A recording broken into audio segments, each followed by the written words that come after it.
রাজ্য জুড়ে নতুন সরকার গঠনের পর থেকেই প্রশাসনিক স্তরে বড়সড় পরিবর্তনের সম্ভাবনা তৈরি হয়েছিল।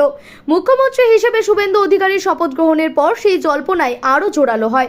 অবশেষে রবিবার কর্মীবর্গ ও প্রশাসনিক সরকারের দপ্তরের তরফে জারি হওয়া এক নির্দেশিকায় একসঙ্গে 10 জন আমলার বদলির কথা ঘোষণা করা হয়েছে। রাজনৈতিক মহলের মতে নতুন সরকারের প্রশাসনিক অবস্থান স্পষ্ট করতেই এই পদক্ষেপ। এই বদলির তালিকায় সবচেয়ে বেশি চর্চায় উঠে এসেছে ভবানীপুর বিধানসভা কেন্দ্রের প্রাক্তন রিটার্নিং অফিসার সুরজিৎ রায়ের নাম। বিধানসভা ভোটের সময় তাকে ঘিরে রাজনৈতিক বিতর্ক তৈরি হয়েছিল। বিরোধীদের তরফ থেকে অভিযোগ উঠেছিল তিনি নিরপেক্ষ ভূমিকা পালন করেননি, এমনকি ভোট চলাকালীন তার ভূমিকা নিয়ে নির্বাচন কমিশনারের কাছে অভিযোগও জানানো হয়েছিল। সেই সময় তার বদলির দাবি উঠলেও রাজনৈতিক মহলে যদিও এখনো পর্যন্ত কমিশন তাকে দায়িত্বে বহাল রাখে।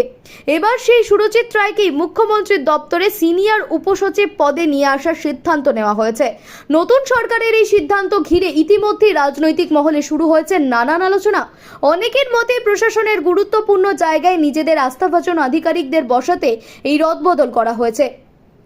শুধু সুরজিৎ রায় নন, আরও বেশ কয়েকজন আধিকারিককে বিভিন্ন জেলা ও দপ্তর থেকে সরিয়ে সিএমওতে আনা হয়েছে। জানা গিয়েছে বদলি হওয়া আধিকারিকদের মধ্যে রয়েছেন 2 আইএসএস অফিসার। তাদের মধ্যে একজন ক্ষুদ্র কুটির ও মাঝারি শিল্প দপ্তরের যুগ্ম সচিব প্রমোদ এবং অন্যজন পশ্চিম মেদিনীপুরের অতিরিক্ত জেলা শাসক নবনীত মিত্তল। এছাড়াও ডায়মন্ড হারবারের এসডিও, পূর্ব মেদিনীপুর জেলা পরিষদের এক আধিকারিক, স্বনির্ভর গোষ্ঠী সংক্রান্ত দপ্তরের আধিকারিক সহ আরও কয়েকজনকে মুখ্যমন্ত্রীর দপ্তরে দায়িত্ব দেওয়া হয়েছে।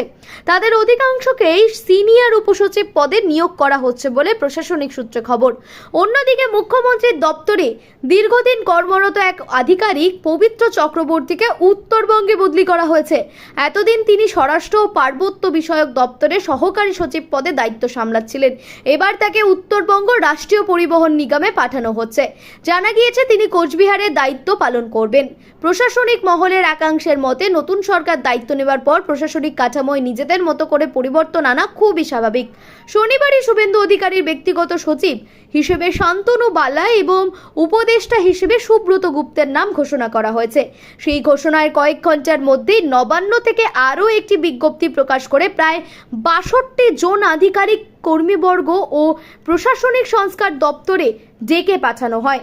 তাদের মধ্যে অনেকেই পূর্বতন সরকারের বিভিন্ন মন্ত্রীর ব্যক্তিগত সচিব হিসেবে কাজ করতেন, কেউ কেউ আবার গুরুত্বপূর্ণ প্রশাসনিক পদেও ছিলেন।